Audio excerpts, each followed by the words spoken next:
Hi everybody, I'm Ryan.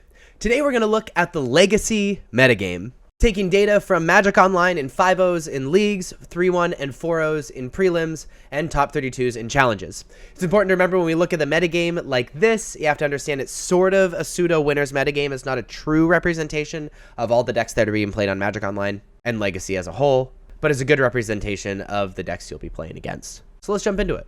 As we look at the data from Legacy, the first thing that is important to recognize is that you can play so many different decks in Legacy. Just look at how big the other category, that there wasn't a large enough representation for it to have like a name in this graph. The other category is huge. And remember, this is a winners metagame, so there's a lot of decks are winning, but some decks are rising to the top and are more popular than others. First off, at the top, and it has been the most popular deck for a while now, is Reanimator.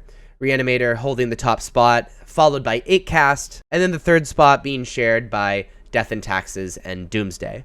So let's look at these decks.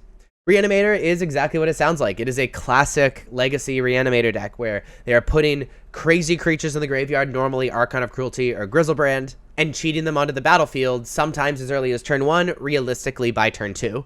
While this is extremely powerful, it is also extremely fragile, often dying to Graveyard Hate or a nicely timed counterspell, but is a wildly good and popular strategy. The second most popular deck is 8cast. 8cast is a deck that I personally really hate playing against. I'm a 4-color control player myself, and 8cast is a horrible matchup.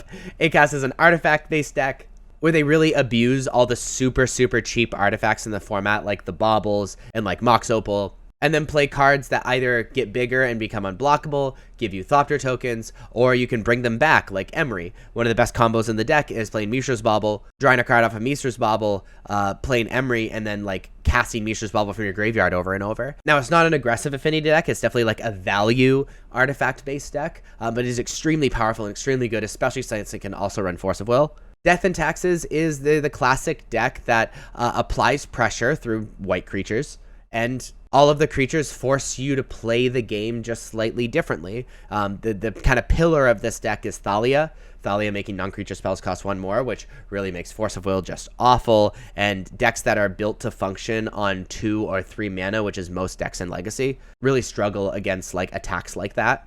And by making your opponent play differently and play slower and play harder, while applying pressure with these white creatures, it is an extremely powerful strategy, and even better on the back of Yorion being played in most Death and Tax decks. Death and Taxes shares a slot with Doomsday as the third most popular deck.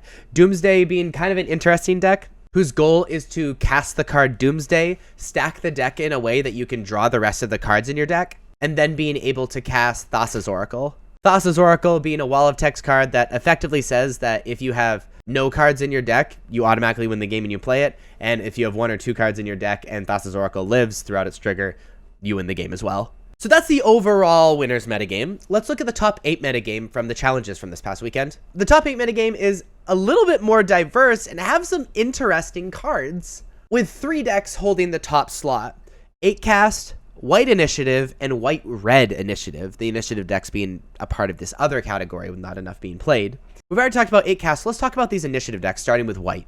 White Initiative deck is sort of like a Death and Taxes deck that's focused around the initiative creature that is allowed to be played in White. You play these cards that disrupt your opponent, and then, aggro them out, or play that initiative creature and hold the initiative. White Plume Adventure recently got banned, so Initiative died for a while, but it seems like Initiative players and White aggressive players have found a shell that works for them, putting 2 in top 8 of challenges. It's also possible that decks are not expecting Initiative type strategies now, and so because of that, people are able to kind of find a hole in the meta. White-Red Initiative is a version of the deck that had been around for a while, and you splash the red for Caves of the Chaos Adventurer to kind of take that spot of White Plume Adventurer.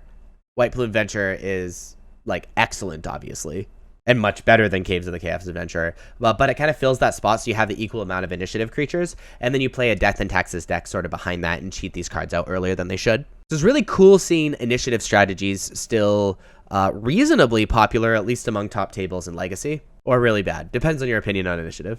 So if you like this video and want to see more metagame analysis like this, please be sure to like and subscribe. Check me out on social medias, especially on Twitch, which I stream most nights. Links are above me and in the description. Thank you so much for watching. I'll see you next time. Bye-bye.